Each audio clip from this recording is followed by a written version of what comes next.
Greetings.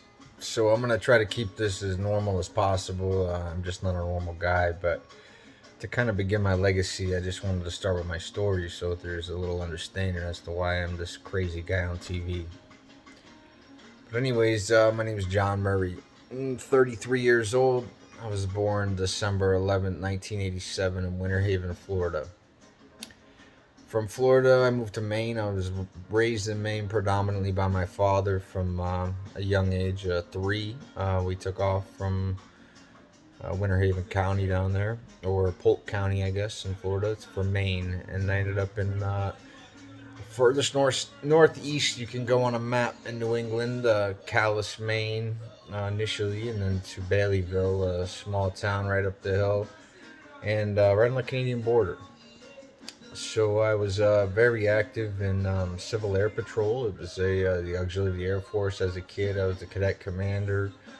Very active in Future Business Leaders of America, band, wrestling. I placed in New England Championships up there as a kid, and my father really expected a lot from me growing up, and I lived life a little non-traditional, if you will, and I found pleasure at the skate park, smoking a joint of some pot every now and then with some of the bad kids of the neighborhood.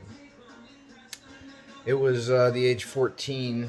My father had witnessed that I was smoking in the basement, and he threatened me with an all boys military academy. And I said to myself, at 14, I know everything, and I didn't oblige. So I packed up a rucksack and I took to some railroad tracks, and I ran into a cheerleader in this town of Baileyville at a gas station. Sheena Shane was her name, and she took me down to Calais, about a 20-mile commute or so. Of which, no, my father would send a search party. I hid in the closet of a friend's bedroom behind the clothes, and yeah, the police did show up looking for me after it was in, the time to call in a missing persons report. So the police came in, and I stormed in the closet and made the best hiding spot I could, and I did. They didn't see me, so I knew I had to get out of there. So from Calais, Maine, I found a chariot with an all points bulletin to get me to a place called Charlotte. And a buddy of mine and family owns a lot of ground up there, and she knew my father and had nothing but respect for him, but she made a deal with me and said, if I don't know you're here, I don't know you're here. And I heard that loud and clear. So it was a few nights in. Her son would bring me something to eat before he jumped on the bus, if you will, and go to school. Well, it was one night I was sitting there in the top of an old barn where I had decided that was the place to sleep, where she couldn't see me, where mom couldn't see me. And I put a candle in a flotation device, a big piece of styrofoam that divers use. She was a diver. It slowly trickled down and burned down when I went to sleep because I was exhausted from not knowing where I was going to be one day to the next at 14. And it burnt down and created essentially napalm, if you will, and almost burnt the shed down. But I woke up with flames next to my face and realized that I better jump out of there or I'm going to be sent off to a different kind of race. So I ended up burning my feet real bad, so maybe some third-degree burns, what have you. But either way, I knew at that point I needed to contact somebody in my family to tell my dad that I'm okay and I just don't want to be there anymore. I was more than anything, I was terrified of my father because I was wondering of the recourse. He had a lot of respect in the community, so I was a nobody taken off out of his grasp and run with things in reality. But I did, and went to New York City. In New York City, I was a mischievous kid, as I'm sure some will chime in. I was into everything. There wasn't anything that I wasn't exposed to in the first year or two of New York City without a mother, because she was in Brazil writing. She's a journalist for Newsweek at the time, and I was left alone essentially on the Upper East Side of New York City, 87 between 86, sorry, between Park and Lex, or 85th is where the address was, 111 East 85th Street, apartment 15F. And I lived there for 4 years, well, 2 years, not in that apartment, but 2 years in that apartment essentially. I mean, there was hit or miss. There was battles with truancy officers and everybody else. But anyways, I lived in New York City, and there I was. Things were a little interesting for sure, but I was exposed to a lot of life real fast, and realized that I might not know everything, but I still wanted to search the truth in every realm of life that it could bring. I mean, it was a never-ending fight for novelty, I guess, and that's something that I still struggle with this day. Is that sort of endorphin play, if you will, and I'll be the first to admit that I used drugs along the way. I smoked a lot of pot, per se, and some gentlemen had encouraged me that I might want to pursue the military. And my whole entire family was Marine Corps, and there wasn't a day that went by that the Marine Corps hymn wasn't played in my household, and it's something that I still, to this day, every now and then catch myself whistling. But it was a new way of life. I said, you know what, I'm in. And it was during the surge of Iraq in 2006 that I was offered a pretty hefty enlistment bonus. So it was a, a little bit different for me to tell my father on the phone line from basic training that I was going to graduate, distinguished honor graduate of the class of basic training, and I'd love to see him. And that was the first time in 4 years that I had spoken to him. Well revered man. He's the co founder of Reese Across America. He did a lot of things in time to open my eyes to volunteering for my fellow man. And that's all I'm trying to present with this message. There'll be a million more stories to come across the land. I hope to drink a beer with a few of you and maybe share a slice of ham. Who knows? But my sole intentions with all of this is to bring light to the fact that there are more men that have no family at home or a couch to lay on anymore because of whatever social, psychological drug use it may have been. I mean, we've all been through a few things, but I'm here to say that the best people I've met along my way are the ones that have been through the most shit. Respectability goes a long way with me, as freedom is not free, nor will it ever be. But the ones that I hold tight and near in my fight are the ones that raise their right hand to do just that in this land.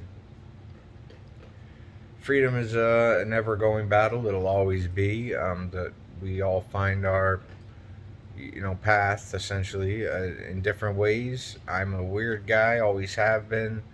I've been told I'm abusive, I'm narcissistic, I'm crazy, I'm lazy, I've got a mess, whatever it needs to be in order for me to have success in my freedom fight for the night, if you will.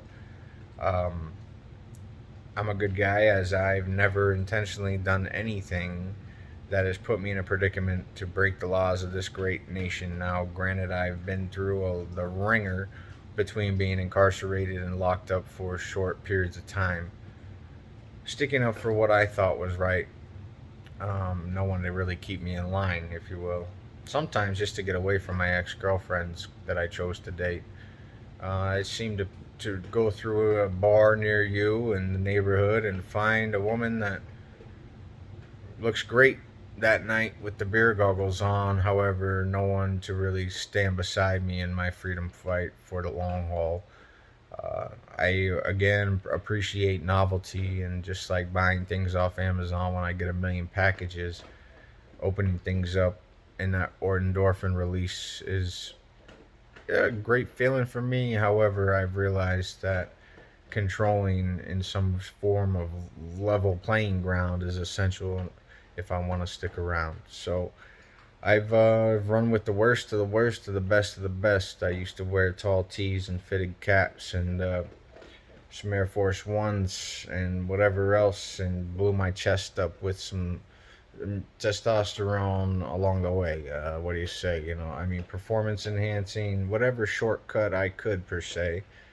And that's part of my story. Going back to the NYC, I mean, I did a few things along the way to really get what I wanted to get out of there. New York City was not a pretty place to play. Essentially, I spent a little time in Rikers Island when I was a young kid. Uh, Bada bing, bada boom. It happens to the best of them. You know, I was young and dumb, and no one to really point me along. So I just kind of fed off the rich kids per se. They might have got beat up in the park, and I took their weed away. I don't know. I might. Yeah.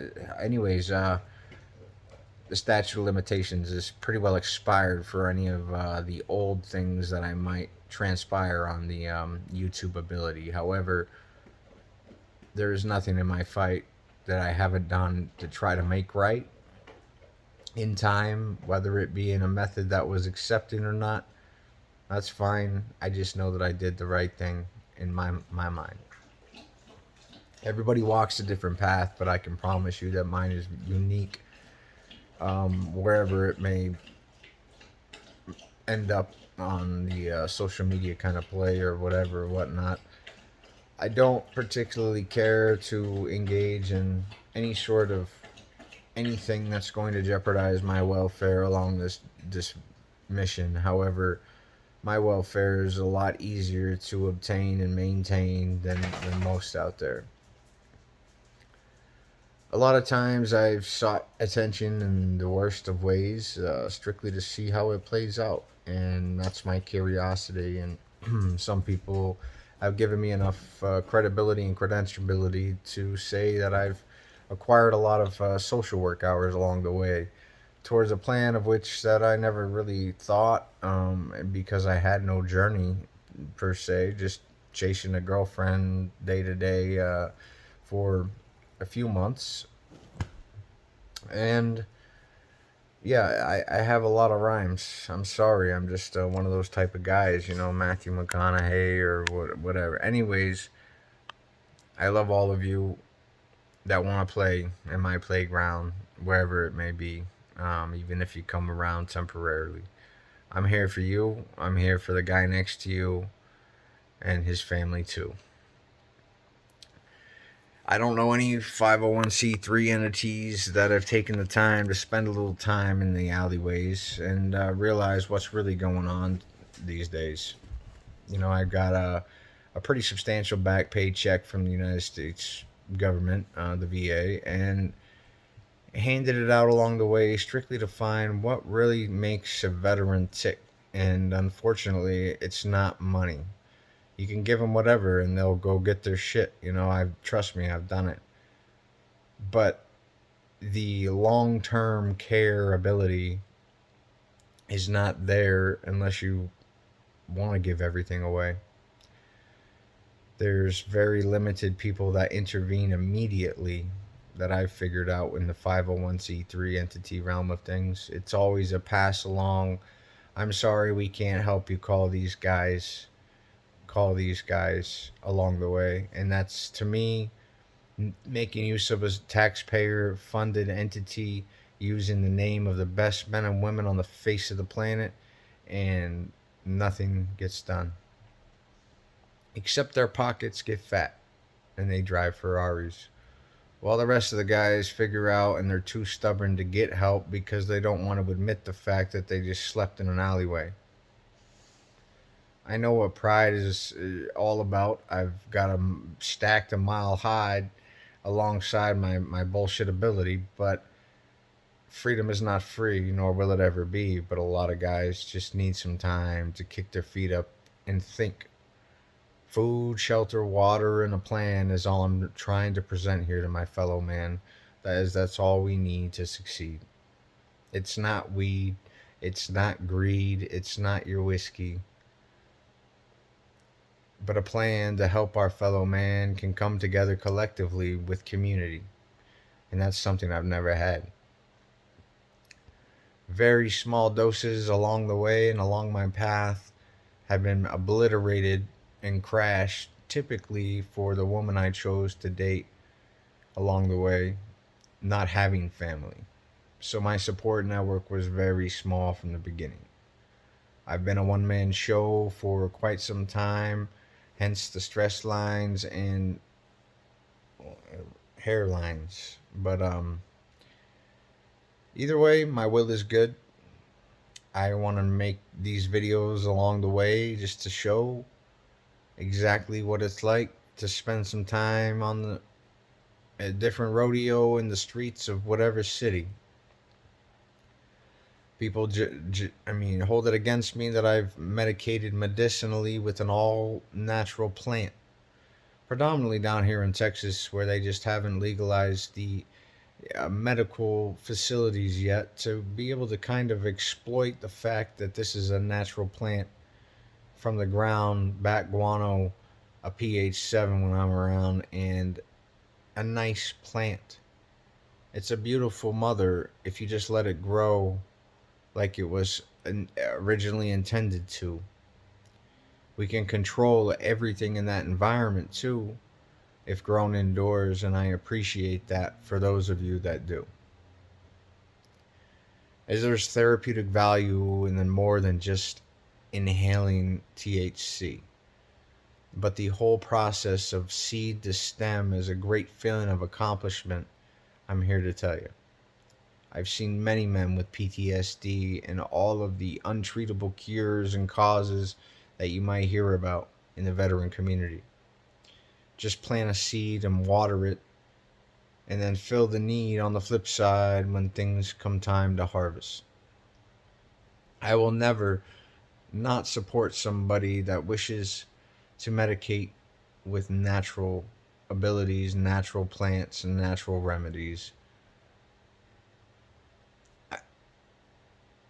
I'm not a pothead now, but I like to smoke every now and then. It's better for my nerves. I just came off of 13 medications. Anybody in the doctorate medical community understands that benzodiazepines, SSRIs, and everything with such control of which stopping immediately is quite a feat. I kicked my feet up for the last several months to be able to really understand, reduce myself to any medication, and get a baseline and figure out where I am. I've been chastised and told I'm not following suit with medical advice. Well, I'm here to tell you, doctorate that wrote that in a report once or twice. I didn't do what you told me to because when I took those pills of yours, I felt like shit. I was notified of which that I could call in to a nurse and get things changed around a bit. And there was a couple week recourse before I could even get a conversation to talk about it. In those 2 weeks, I'm unique. I understand that, but how do you feel everybody that's seen a little combat might think? The support is all I'm trying to acquire along the way, for nothing else, to the man to the left and right of me. When it comes time and they're in the alleyway and they feel all hope is lost, they know they can call John Murray with Operation Uplift, and I'm there at all costs. I've had a man blow his head off on the telephone with me. That's something that I will never forget, but it's something that could have been avoided solely with someone to intervene fast, quick, and in a hurry. Wounded Warrior Foundation in San Diego, California is part of the reason I would like to include that part of the nation in my plan. Her name was Bev. She came at a time of which I just got my nose broken by an ex-girlfriend. I let her hit me for the sole purpose of I'm a scary veteran and been accused of being abusive. If that's not self-control, I don't know what is. If this goes nowhere but between me and who I share, then so be it.